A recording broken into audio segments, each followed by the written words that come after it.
मध्य पूर्व में युद्ध की आशंका, तेल की कीमतों में लगी आग और भारत पर मंडराता एक बड़ा संकट। नमस्कार, लोक सेवा अकादमी में आपका स्वागत है। आज हम 13 अप्रैल 2026 की उन सभी घटनाओं को बारीकी से समझेंगे जो न केवल दुनिया का समीकरण बदल रही हैं, बल्कि आपकी परीक्षा और भविष्य के लिए भी बेहद जरूरी हैं। तो चलिए सीधा चलते हैं आज की सबसे बड़ी खबर पर, जो मिडल ईस्ट से आ रही है, जहां एक बेहद जरूरी शांति वार्ता नाकाम हो गई है और इस एक नाकामी ने पूरे क्षेत्र को जैसे युद्ध के मुहाने पर लाकर खड़ा कर दिया है। अगले कुछ मिनटों में हम ये समझने की कोशिश करेंगे कि आखिर ये संकट शुरू कैसे हुआ, इसके पीछे की असली वजह क्या है और सबसे जरूरी, भारत पर इसका क्या और कितना गहरा असर पड़ने वाला है।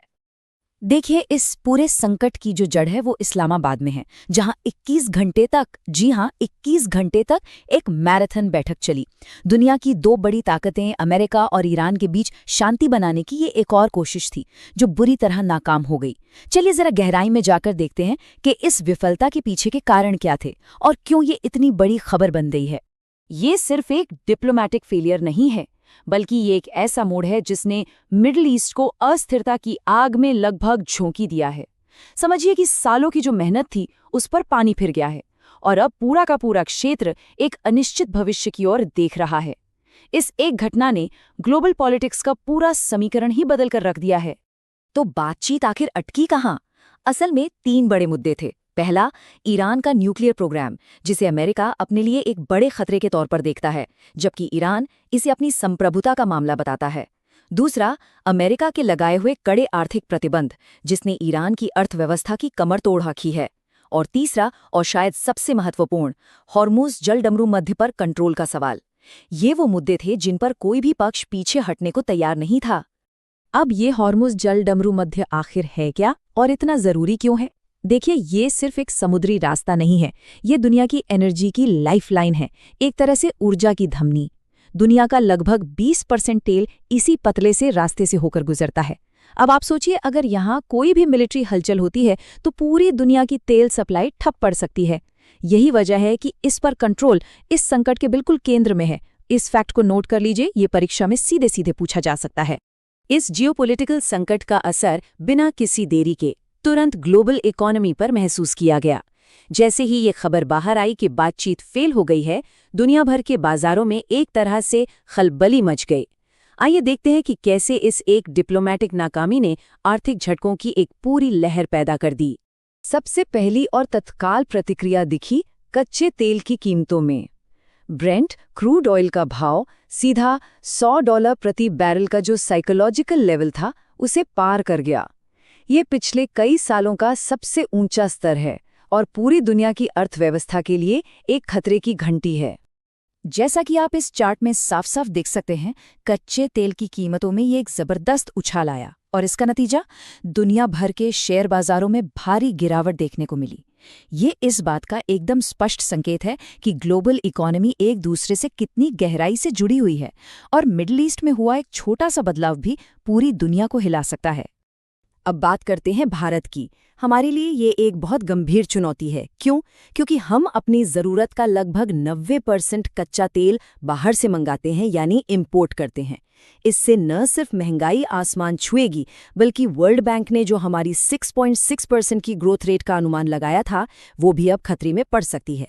इतना ही नहीं, सप्लाई चेन में रुकावट के चलते भारत में होने वाला ग्लोबल स्टील कॉन्फ्रेंस भी पोस्टपोन कर दिया गया है। ये फैक्ट्स आपकी परीक्षा के लिए बहुत ही ज्यादा महत्वपूर्ण हैं। तो इस ग्लोबल संकट के बीच अब सबकी नजरें भारत पर टिकी हैं। एक तरफ हमारे पारंपरिक सहयोगी हैं, तो दूसरी तरफ हमारी ऊर्जा सुरक्षा की जरूरतें। ऐसे में सवाल ये उठता है कि भारत इस मुश्किल घड़ी में अपनी कूटनीति और रक्षा रणनीति को कैसे बैलेंस कर रहा है। आइए इसे समझते हैं। भारत ने बिना समय गंवाए तुरंत एक्शन लिया है और स्थिति को संभालने की कोशिशें शुरू कर दी हैं। हमारे विदेश मंत्री एस जयशंकर ने ईरान में अपने समकक्ष से सीधी बात की है और तनाव को जल्द से जल्द कम करने की अपील की है। भारत इस क्षेत्र में शांति और स्थिरता बनाए रखने में अपनी भूमिका निभाने के लिए पूरी तरह से प्रतिबद्ध है। भारत की रणनीति यहाँ दोहरी है। एक तरफ वो ब्रिक्स जैसे मंचों पर शांति के लिए एक्टिवली मध्यस्थता कर रहा है, जिसकी अध्यक्षता भी इस बार भारत के ही पास है। और इसी बैठक में भारत की कोशिशों से ईरान और यूएई के प्रतिनिधि पहली बार एक मेज पर आए, जो एक बड़ी बात है।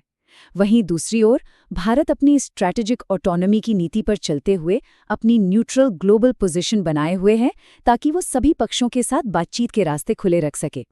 ये एक बहुत ही नाजुक संतुलन है जिसे भारत बड़ी सावधानी से साध रहा है। डिप्लोमेसी के साथ साथ भारत अपनी रक्षा तैयारियों को भी मजबूत कर रहा है। मध्य एशिया में स्थिरता बनाए रखने के लिए उज़्बेकिस्तान के साथ चल रहा डस्टलिक सैन्य अभ्यास इस क्षेत्र में भारत की बढ़ती स्ट्रेटेजिक पार्टनरशिप और किसी भी हालात से निपटने की उसकी तैयारी का एक साफ उदाहरण है। तो एक तरफ जहां भारत अंतर्राष्ट्रीय मंच पर इतनी बड़ी भूमिका निभा रहा है, इसका ये मतलब नहीं कि देश के अंदर का घटनाक्रम थम गया है। 13 अप्रैल को जब दुनिया इस संकट से जूझ रही थी, तब भारत में भी कई महत्वपूर्ण राष्ट्रीय घटनाएं हुई। चलिए अब देश की कुछ प्रमुख खबरों पर एक नजर डालते हैं। देश भर में नारी शक्ति युवा संसद का आयोजन किया गया। इसका मुख्य उद्देश्य था लोकतंत्र और पॉलिसी मेकिंग में महिलाओं की भागीदारी को और बढ़ाना। इसके साथ ही भारत की राष्ट्रपति गुजरात और महाराष्ट्र के दौरे पर हैं, जो केंद्र और राज्यों के बीच संबंधों को मजबूत करने की दिशा में एक अहम कदम है। और अब कुछ दुखद समाचार। खेल जगत के लिए एक बहुत बड़ा नुकसान हुआ है। भारत के सबसे उम्रदराज जीवित टेस्ट क्रिकेटर सीडी गोपीनाथ का 96 वर्ष की आयु में निधन हो गया। वो उस दौर के खिलाड़ी थे जब क्रिकेट का स्वरूप आज से बिल्कुल अलग था। उनके योगदान को हमेशा याद रखा जाएगा। संगीत की दुनिया ने भी आज अपना एक अनमोल सितारा खो दिया। महान गायिका आशा भोसले 92 वर्ष की आयु में हमें छोड़कर चली गईं। हजारों गीतों को अपनी अविस्मरणीय आवाज़ देने वाली आशा जी का जाना सच में भारतीय संगीत के एक युगगांत है। उनकी आवाज़ हमेशा हमारे दिलों में जिंदा रहेगी। तो चलिए अब वक्त है हमारे एग्जाम बूस्टर सेक्शन का। यहाँ हम इन सभी खबरों में से वो की पॉइंट्स निकालेंगे जो आपकी आने वाली परीक्षा में सीधे सीधे पूछे जा सकते हैं। तो अपना पेन और पेपर तैयार रखिए। आइए इन प्रमुख तथ्यों को फटाफट दोहराते हैं। हॉर्मुज़ जलडमरू मध्य से दुनिया का 20% तेल गुजरता है। भारत अपनी जरूरत का लगभग 90% कच्चा तेल आयात करता है। डस्टलिक भारत और उज़्बेकिस्तान के बीच एक सैन्य अभ्यास है। इस वर्ष की ब्रिक्स बैठक की अध्यक्षता भारत कर रहा है और वर्ल्ड बैंक ने भारत की विकास दर 6.6% रहने का अनुमान लगाया है। ये सभी पॉइंट्स याद रखने बहुत जरूरी हैं। चलिए अब आपकी समझ को परखते हैं। सवाल है, हाल ही में अमेरिका और ईरान के बीच जो असफल शांति वार्ता हुई, उसकी मेजबानी किस देश ने की थी? अपने जवाब नीचे कमेंट्स में जरूर बताइएगा। और एक और महत्वपूर्ण सवाल, डस्टलिक सैन्य अभ्यास भारत और किस दूसरे देश के बीच एक जॉइंट ऑपरेशन है? ये सवाल भारत की स्ट्रेटेजिक पार्टनरशिप की आपकी समझ को परखेगा। इसका जवाब भी कमेंट्स में जरूर दीजिए। और अंत में एक बड़ा सवाल जो आज की हर घटना से जुड़ा है। इस बंटती हुई दुनिया में क्या भारत की न्यूट्रलिटी और सबके साथ चलने की नीति उसकी सबसे बड़ी ताकत है या फिर सबसे बड़ी कमजोरी? इस पर जरूर सोचिएगा और अपनी राय हमें कमेंट्स में बताइएगा। लोक सेवा अकादमी से जुड़ने के लिए आपका धन्यवाद। अगर आपको ये विश्लेषण पसंद आया हो तो इसे लाइक करें, दोस्तों के साथ शेयर करें और हाँ, चैनल को सब्सक्राइब करना ना भूलें।